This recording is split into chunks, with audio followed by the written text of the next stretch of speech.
ఇది కేవలం సమాచారంగా మాత్రమే భావించండి. వైద్య నిపుణులను సంప్రదించండి. వ్యాక్సినేషన్ గురించి మనం తీసుకుంటే ఆటిజం వస్తుంది అన్న అపోహ ఉంది.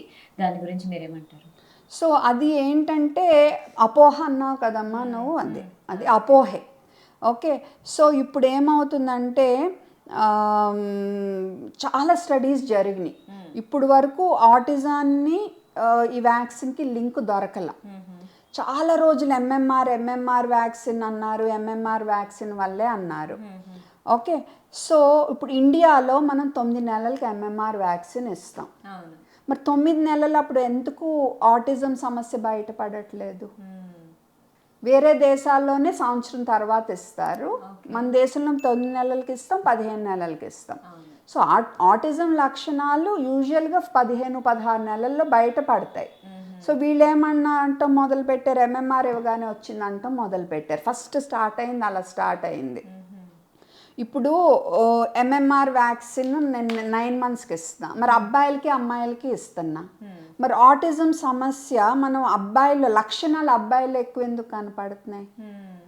ఎందుకంటే ఇద్దరికీ సమానంగా వచ్చిన ఆడపిల్లల్లో ఆ లక్షణాలు అంత బయటపడకపోవచ్చు.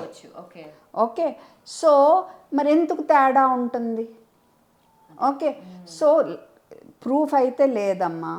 ఇప్పుడు అమెరికా వాళ్ళు కూడా అక్కడ హెల్త్ సెక్రటరీ చాలా రోజులు ఎంఎంఆర్ ఆటిజం అన్నారు. ఇప్పుడు అమెరికా వాళ్ళు వ్యాక్సిన్స్ తగ్గిస్తే ఒక షెడ్యూల్ రిలీజ్ చేశారు, అందులో కూడా ఎంఎంఆర్ తీయలేదు. అలా అన్న ఆయనే. ఓకే, ఎందుకంటే మీజిల్స్ కేసెస్ పెరిగిపోయి పిల్లలు చనిపోయారు. ఓకే, సో లేదు, వెళ్ళిన వాళ్ళందరికీ మీరు వ్యాక్సిన్ తీసుకోవద్దు, అవసరమైన యాంటీబయాటిక్స్ తీసుకోవద్దు, థెరపీలు కూడా అవసరం లేదు అని చెప్తారు. ఇంటర్వ్యూల్లో ఏమో ఆటిజం క్యూర్ లేదంటారు, కానీ 6 నెలలకు ఒకసారి ₹1,00,000 తీసుకుని హోమియోపతి మందులు ఇస్తున్నారు. మరి పొంతనుందా? క్యూర్ లేదంటున్నారు, మళ్ళీ ఇలా చూసుకుంటున్నారు, మందులు ఇస్తున్నారు ₹1,00,000 6 నెలలకి. ఆటిజము ముందుగా గుర్తించి వెంటనే మంచి థెరపీ స్టార్ట్ చేయాలి. అండ్ థెరపీ సెంటర్ చూస్ చేసుకునేప్పుడు మీరు వాళ్ళ క్వాలిఫికేషన్స్ ఇంకా చూసుకోండి. అండ్ థెరపిస్ట్ దగ్గరికి వెళ్ళే ముందు చైల్డ్ సైకాలజిస్ట్తో కానీ, డెవలప్మెంటల్ పీడియాట్రిషియన్తో కానీ, చైల్డ్ సైకియాట్రిస్ట్తో కానీ అసెస్మెంట్ చేయించుకున్నాక వెళ్ళండి. అండ్ థెరపీ సెంటర్లో పేరెంట్స్ని అలౌ చేయని థెరపీ సెంటర్లు మీరు చూస్ చేసుకోవద్దు.